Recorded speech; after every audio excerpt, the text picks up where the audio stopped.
Well, Steve, first time at Cropredy. Yeah.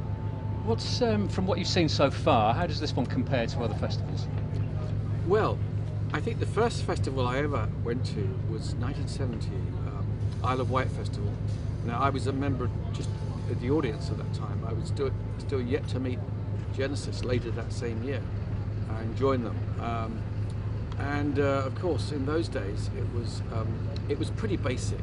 You know, I mean, bathrooms, there were buckets. You know, I mean, it was extraordinary. And now, of course, you've got these luxury loos here that would, you know, grace the inside of the Hilton, which is great. You know, it's wonderful. You know, there's always that aspect. You know, the thing about festivals is that the star of the show isn't anyone on stage. The star of the show is the weather. If the weather holds, you know, God's spotlight, that great big yellow thing in the sky, or Zeus's, do I mean Ra, depending on your faith, you know, that's what it's all about, really. So everyone said, oh, the weather's going to be great today, so, you know, there's a few clouds out there, you know, but, you know, it's all really about that. Festivals, the music changes, it comes and goes. Audiences look remarkably similar to me, to be honest. You know, there's a few less flower children. Yeah, you know, selection of old guys and pretty girls, you know, can't be bad. So, you know, I think the similarities are more apparent than the dissimilarities, as it were. It's not that different. It has to be said that for all the early festivals that I attempted to play with Genesis, there seems to be a curse with Genesis, where whenever they play outdoors, it rains, wherever it is, you know.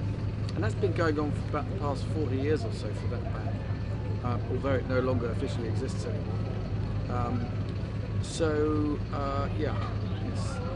And I'm intrigued, actually.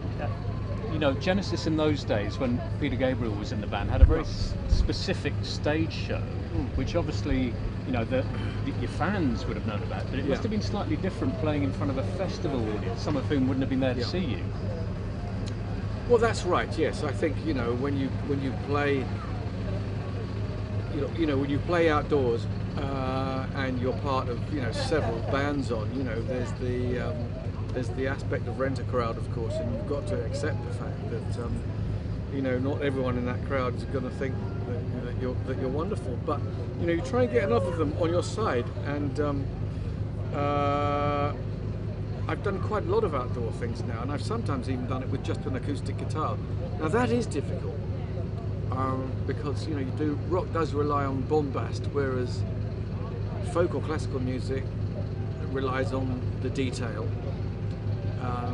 All the better if you can get them to sing along, but with one acoustic guitar, yeah, perhaps not. You know, that's not going to happen if you're playing something that's quite baroque or impressionistic or whatever it might be. You know, sort of, you know, a lot of sort of the style of so-called modern classical guitar is, you know, the harmonies were kind of set down in the 1920s, and it hasn't moved on harmonically much from then. Is there a bit of camaraderie backstage at festivals where musicians can sort of mingle a bit more than you would on a solo gig? Yes, there is.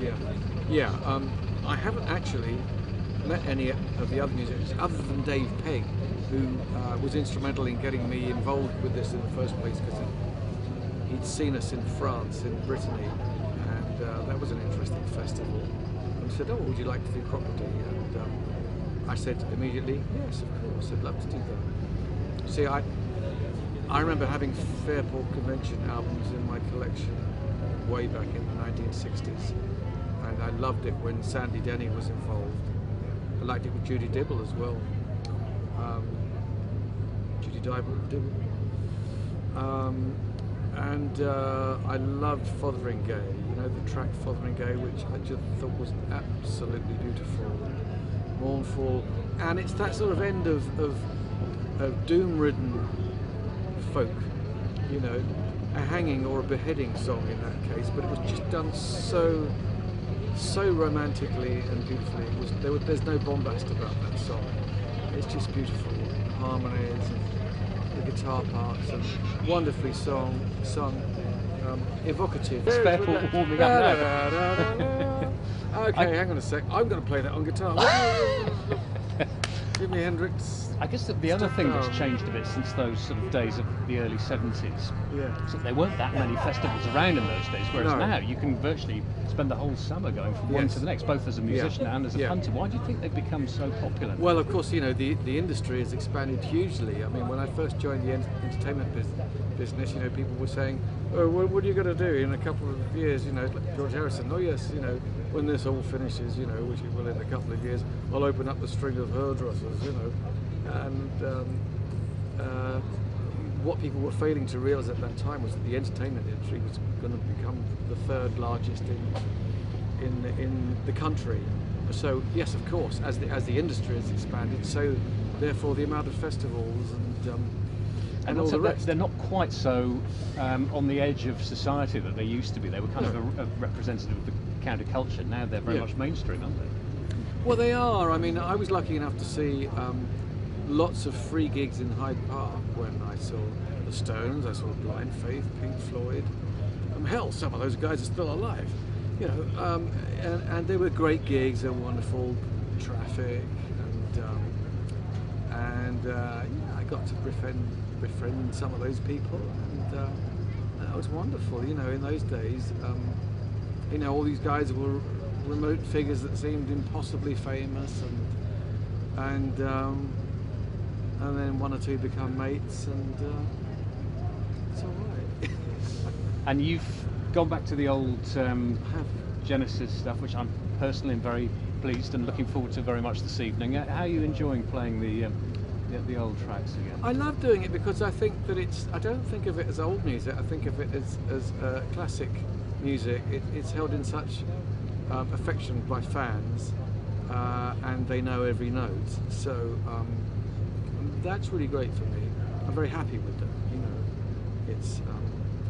it just feels lovely to be delivering that again. So you know, these are songs that I wrote with Genesis. We all wrote together way back in the day, so it's a bit like, you know, it's trotting out stuff from my catalogue, and I figure that if McCartney can go out and sing on the Rigby, then I can go out and do Supper's Ready, you know, except that's a tad longer.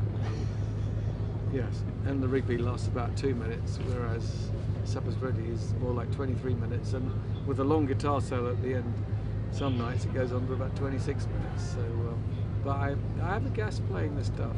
I love doing it. I mean, it's a massive crowd pleaser, the whole thing. I don't want to stand there and educate people. I'm happy to entertain, and it feels lovely to be doing those songs again. And then after this year, I'm going to give up doing it. I've done 2 years of it. I've done Revisited and now Genesis Extended, and so I'm going back to my solo stuff. Long may you continue to. Thank you. Thank you very much, Steve. Thank you very